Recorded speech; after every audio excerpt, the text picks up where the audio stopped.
see 6 clients a day without too much trouble. That means I have to remain intensely focused, absolutely alert, be able to pick up people's faulty philosophies and correct them as they go along.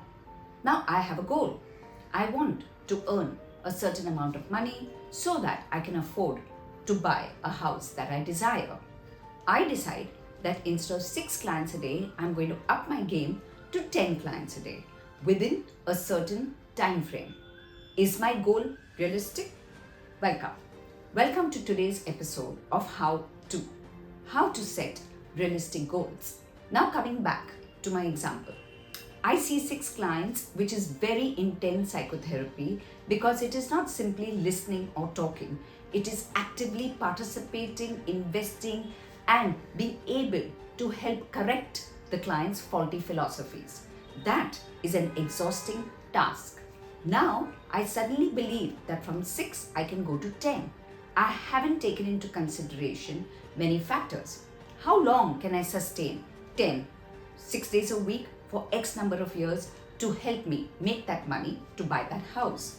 2, I don't take into consideration that will I be able to generate 10 clients 6 days a week for X number of years? I don't take into account whether I will be able to cope and have the ability to continue the same quality work that brings me clients in the first place.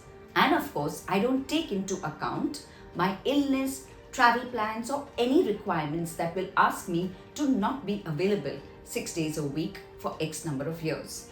Someone wrote in and asked, Varkha, can you help me understand realistic goals and how to set them? Here are some pointers. 1. Realistic goals are usually set on the basis of past trends. So if I see 6 clients a day, I can maximum up my game to 5 to 7%, which basically means 7 clients without too much anguish and stress. You can possibly add 5 to 10% maybe because your work is not as focused and as intense as mine. But anything more than that and you are fooling yourself. But that is unfortunately something people don't like. Reality and realistic assessment of what one can do is often seen as being pessimistic, negative, or bleak. Many people tell me when I suggest these facets of how to set goals that I'm being very defeatist. Nobody likes to feel defeatist. So usually people go about overestimating what they can do when they set about their goals. 2, going back to my example, can I realistically work 6 days a week every day for X number of years to get that money to buy that house? Then again, I'm overestimating my abilities and not taking into account my limitations. Especially in areas where focus, attention, investment of intellect is required, it is very difficult to keep continuing to do this day in and day out without either falling sick or burning out or simply being exhausted. So many of us do not consider the limitations of our humanness and we continue to try and push ourselves to achieve what we've set out in a very unrealistic manner. So, unrealism about human capabilities is another mistake that many of us make when we set out to achieve. And the third is when none of us take into consideration that there are vagaries and contingencies that occur in everyone's life.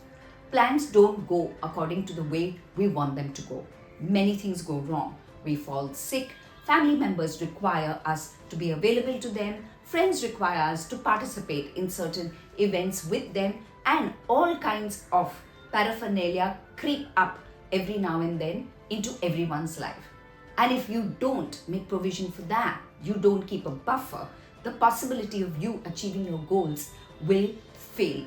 So I reiterate, realism, the acceptance of human limitation, and the vagaries and the contingencies that life can ask of us.